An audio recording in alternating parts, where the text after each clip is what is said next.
గట్టిగా ఫామ్ హౌస్కి వినిపించాలి. తెలుసు యాదగిరిగుట్ట లక్ష్మీ నరసింహస్వామి శక్తి ఏందో, వారి మహత్యం ఏందో.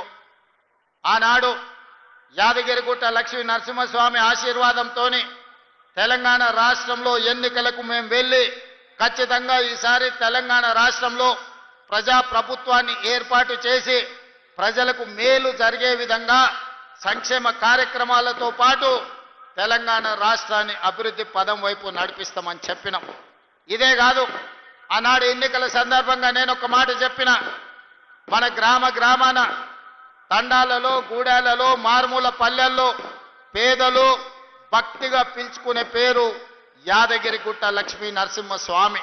కానీ ఆనాడు ఆయనకు ఏం ఆలోచన వచ్చిందో, తరతరాలుగా మన తాతలు ముత్తాతలు యాదగిరిగుట్ట అని పిలుచుకుంటే దాన్ని వారు వచ్చి యాదాద్రి అని చెప్పి పేరు మార్చింది.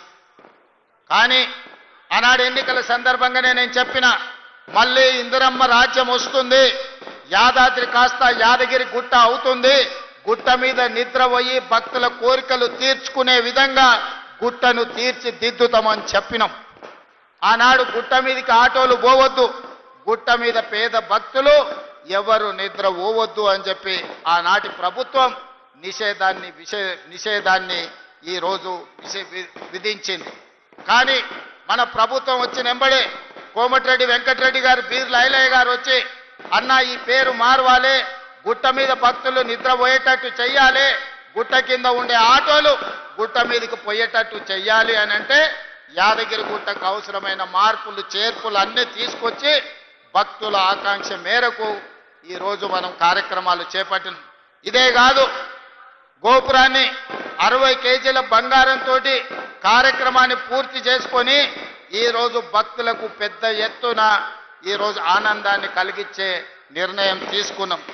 ఇదే కాదు, యాదగిరి గుట్ట ఈరోజు ఒక పెద్ద బోర్డుగా ఆంధ్రప్రదేశ్లో తిరుమల తిరుపతి దేవస్థానానికి ఏ విధంగా అయితే ఒక బోర్డు ఉండి ప్రపంచంలోనే ఒక గొప్ప పేరు తిరుమల తిరుపతి వెంకన్న స్వామి సాధించిండు, తెలంగాణలో కూడా అంత గొప్పగా లక్ష్మీ నరసింహస్వామి యాదగిరిగుట్ట రాణించాలని అక్కడ టీటీడీ ఉంటే ఇక్కడ వైటీడీని మనం ఏర్పాటు చేసుకున్నాం.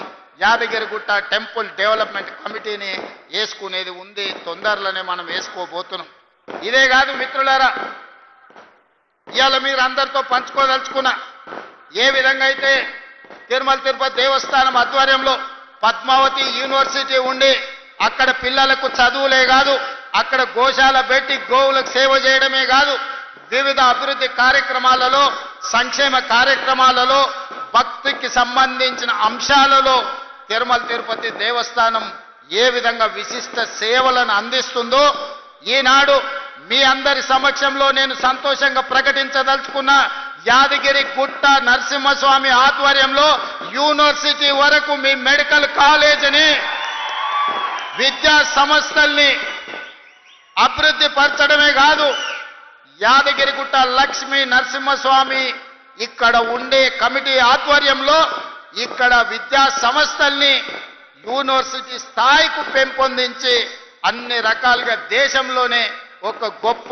యూనివర్సిటీగా రాణించే విధంగా ఈరోజు మీ యాదగిరిగుట్ట లక్ష్మీ నరసింహస్వామిని అభివృద్ధి చేయడానికి మీ అందరికీ మనస్ఫూర్తిగా తెలియజేయడానికి నేను సంతోషపడుతున్నా.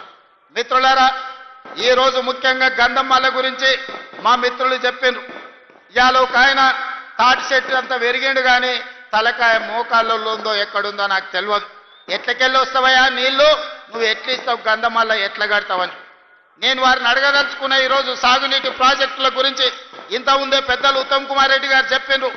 10 ఏళ్లలో 2 లక్షల కోట్ల రూపాయలు ఖర్చు పెట్టిండ్రు, కాంట్రాక్టర్లకు బిల్లులు ఇచ్చిండ్రని. నేను అడుగుతున్న గత పాలకులను, 2 లక్షల కోట్ల రూపాయలు ఖర్చు పెడితే గంధమల్ల రిజర్వాయర్ ఎందుకు పూర్తి కాలే, పిలాయపల్లి కాలువ ఎందుకు పూర్తి కాలే,